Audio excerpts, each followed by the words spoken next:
All right, we'll call this special council meeting to order.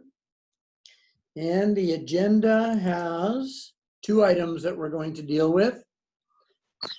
For the first item, I have a resolution that reads as follows: that we authorize the mayor and city clerk to execute the development and funding agreement between the city of Melfort and the Saskatchewan Health Authority for the development and construction of an H1 heliport at the Melfort Hospital. So I need a mover and a seconder, please. A mover, Glenn. Councillor George. Seconder, Councillor Terry.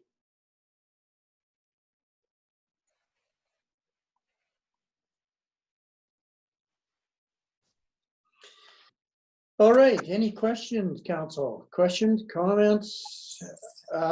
You've got that all in front of you. Any concerns with respect to that agreement?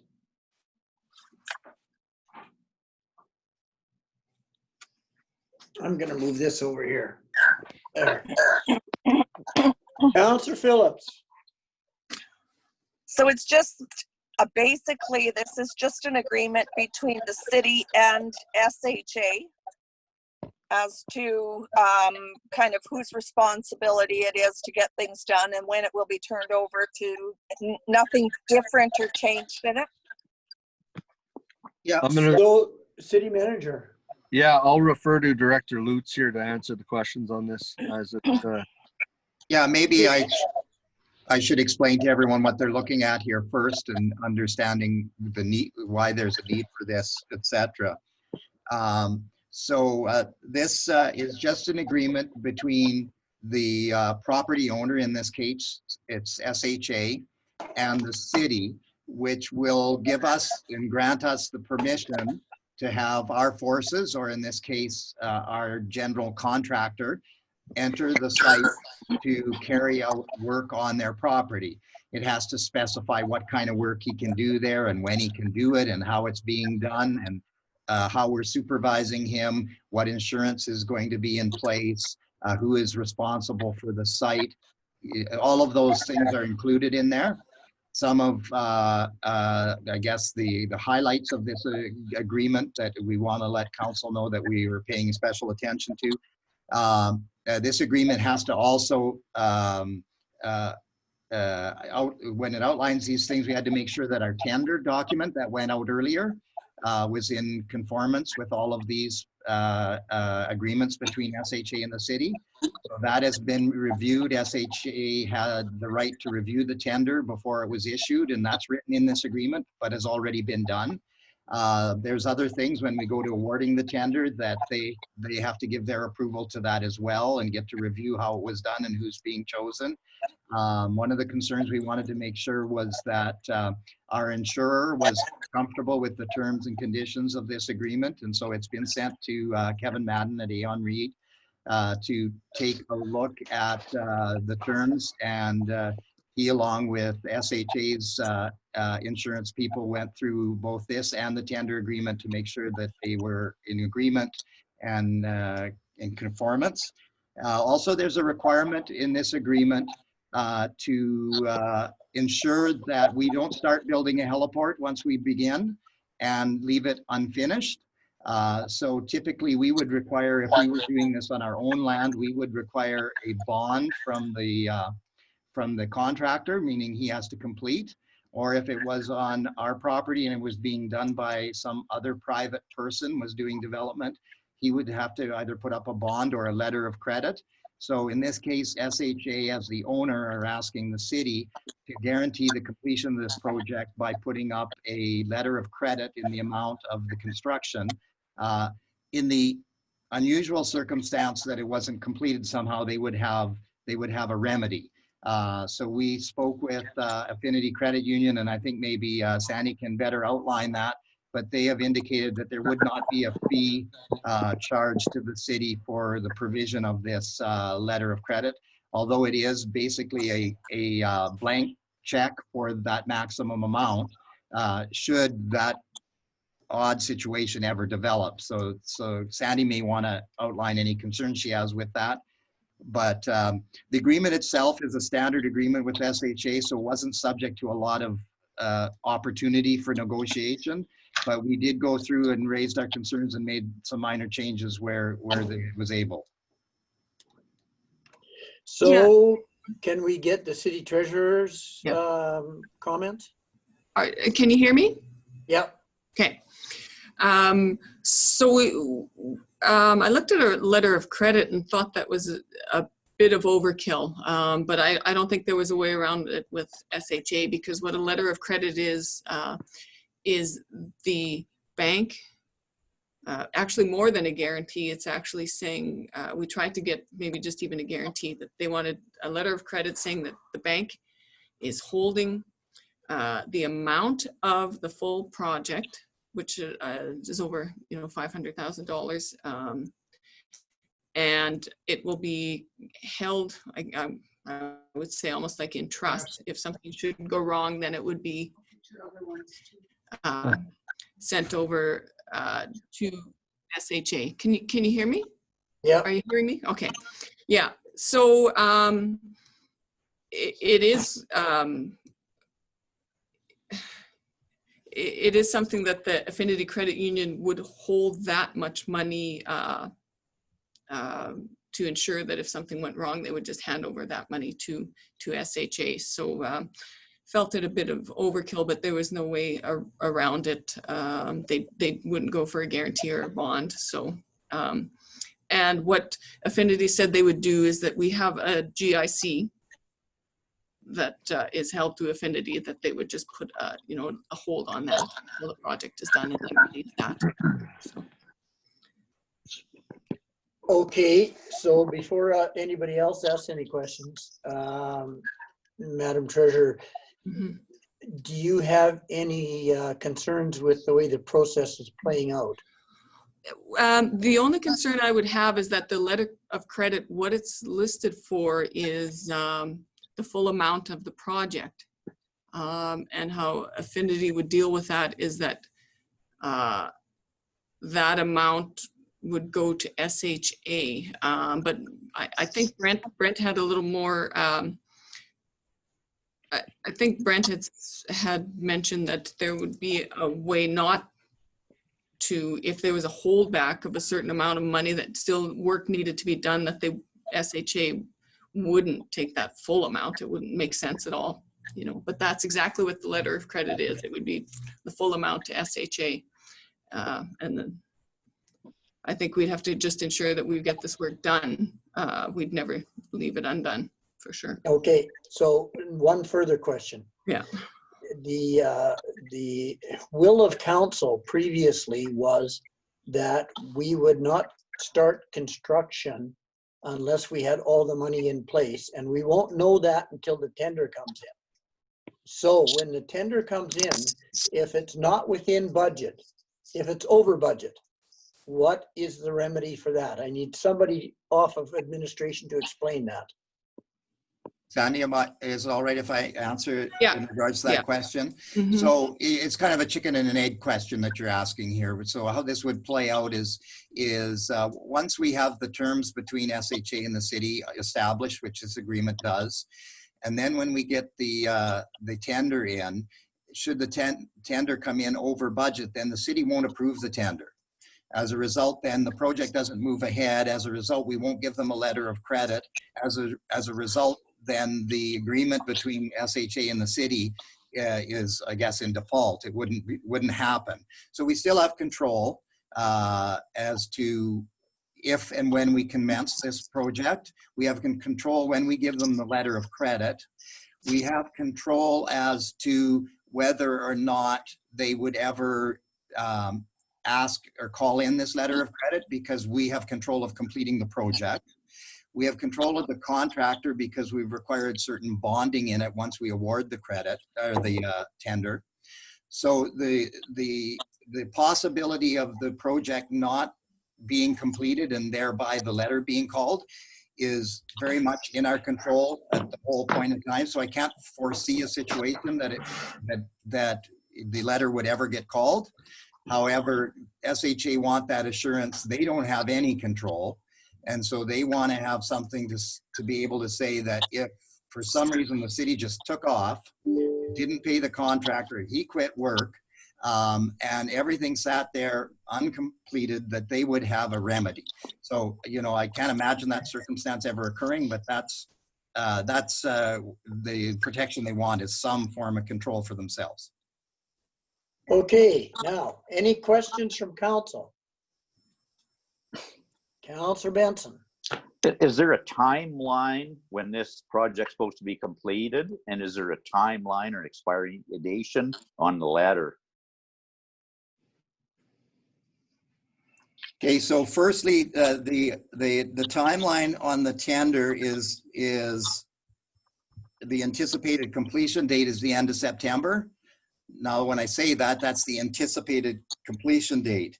The agreement with SHA is to complete the work. So I mean, that will be subject to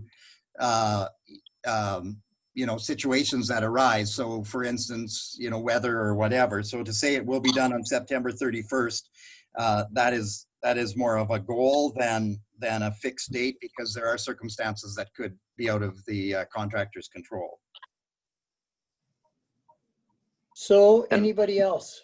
And the letter is good forever then, till it's done? No, there's a clause in there. Am I on mute here? No. There's a clause in 4.7 that it would be no fewer than 45 days prior to a scheduled expiration date. So, Okay. yeah. So any other questions? Well, I just want to add on to Daryl's concern. I think his concern is that it gets started and it takes 2 years.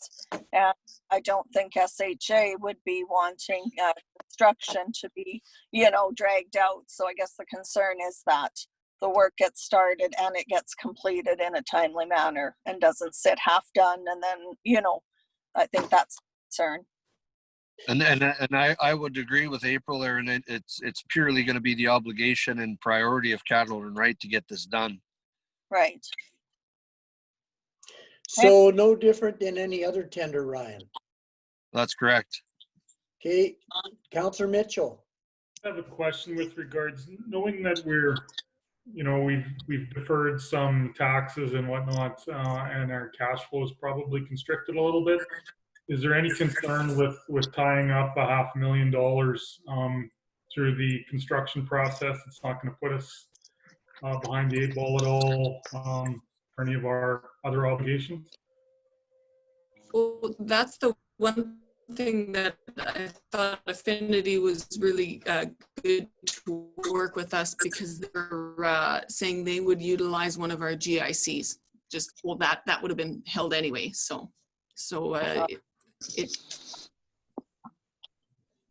I felt quite comfortable that it wasn't one of our, or not our checking account or our investment account. It was a GIC that would have been held anyway. So no impact during that period, Sandy? Is that what you're saying? That's right. As long as we, complete the project and, like Brent says, stay in control of the project, for sure. And so in the event, in the event that we have significant weather delays and this gets pushed to completion date of next spring, let's say that's our worst case scenario. From a financial position of the city, we are okay? Just looking from what I see right now, and if we still stay on our current projections, we should be fine. I just I don't know what comes down the pipe tomorrow or in the future with COVID, but looking at what we've assumed and made projections on, we should be fine. Excuse me, I would also like to point out that the SHA is holding the majority of the donations that aren't gifts in kind. So we could likely apply for work in progress payments from them as they turn over those funds to the city for constructing the Melfort. Yeah. Okay, anything else? All right, seeing nothing else, I'll call for the vote on the resolution. All in favor? Carried, thank you.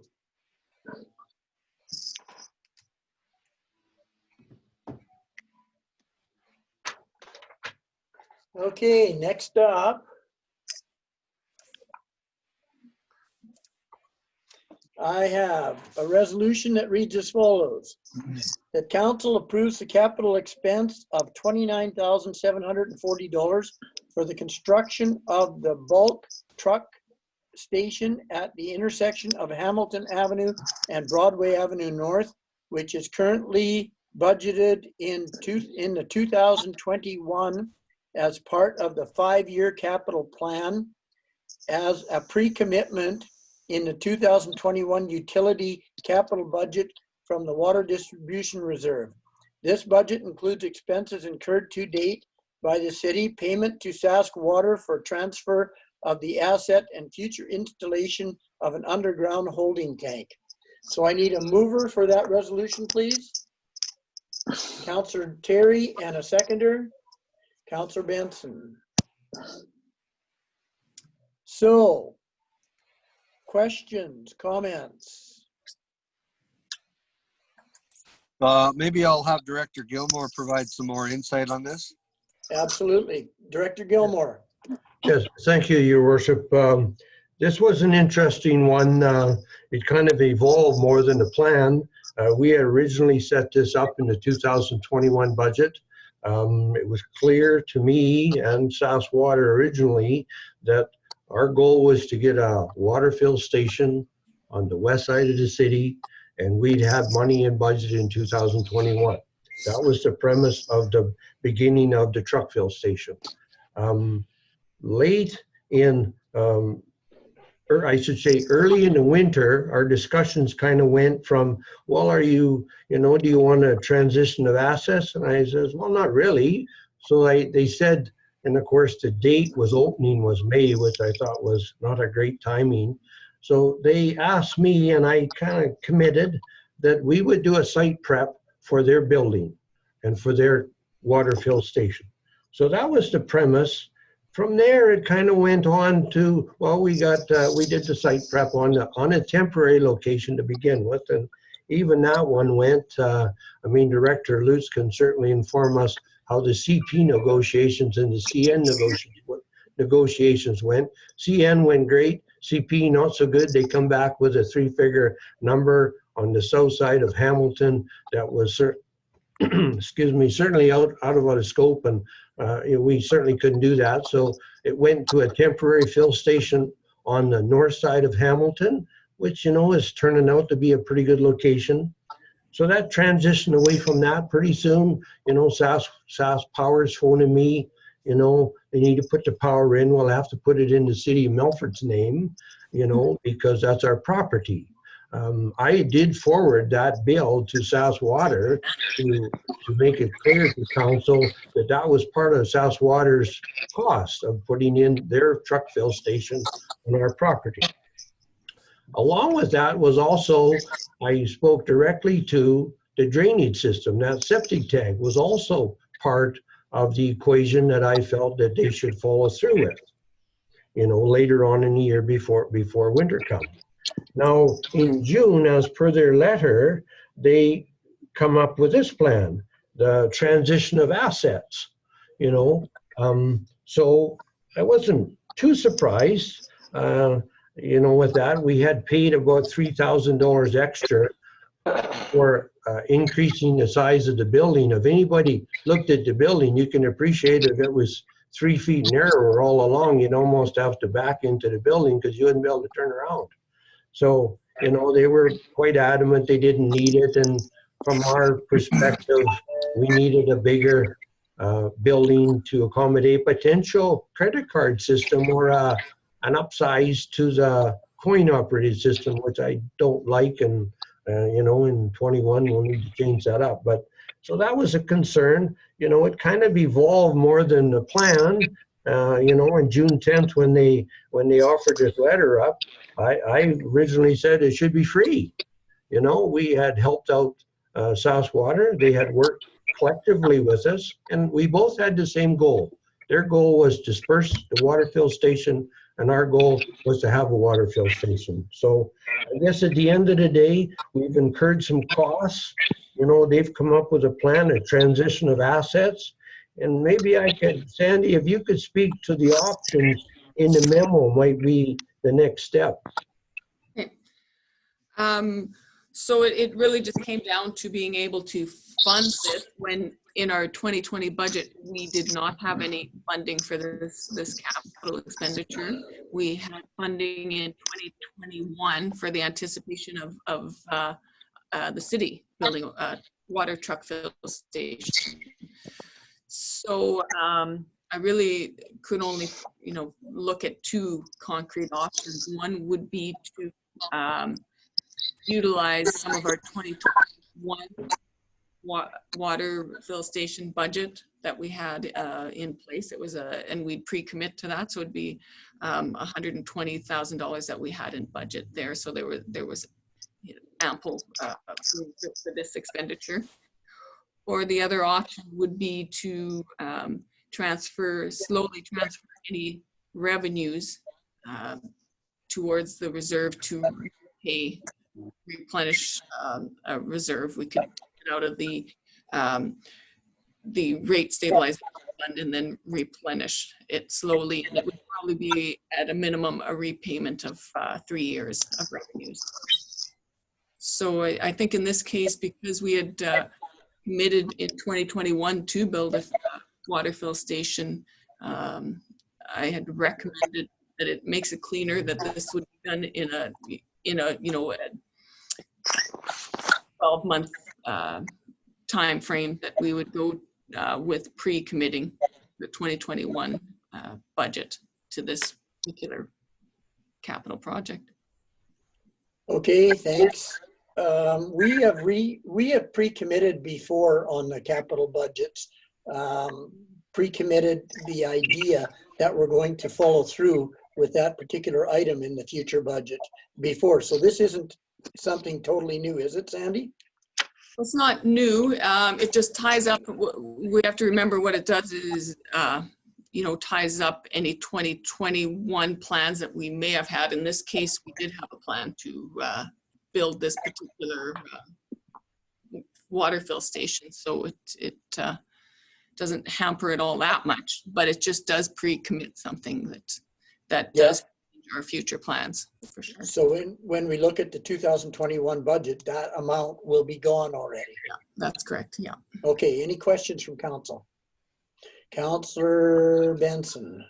If that's going to be the permanent site where it is now and we're not moving it, to me, option one makes the most sense too, because you were only using a small portion of the money that was set aside, and we're done.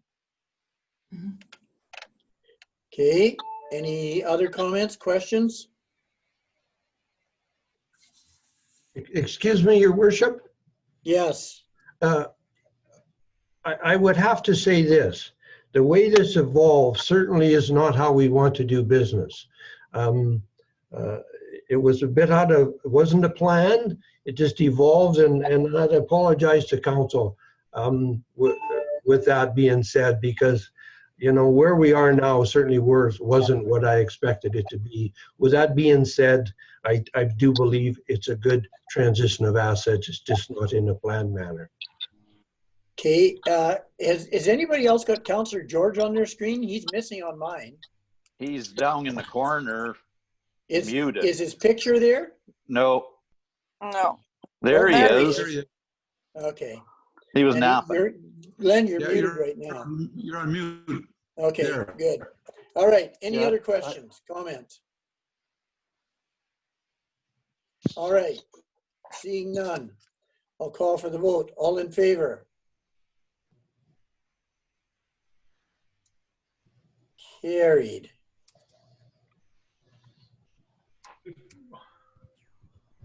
Did we land on an option though, Mayor? I'm sorry.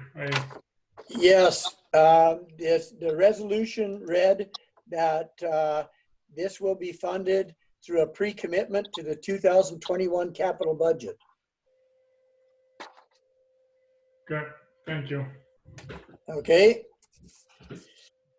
So that brings us to the last resolution of this meeting, which reads that this meeting be adjourned. So I need a mover, please. Counselor George and a seconder. Counselor Phillips.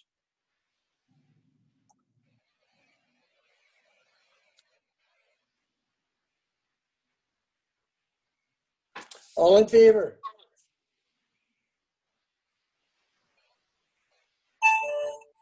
Anybody Glenn? opposed? Counselor George, are you in favor? Yes, I am. Okay, your screen was froze, I think. Oh, yeah. All right, good. Meeting adjourned.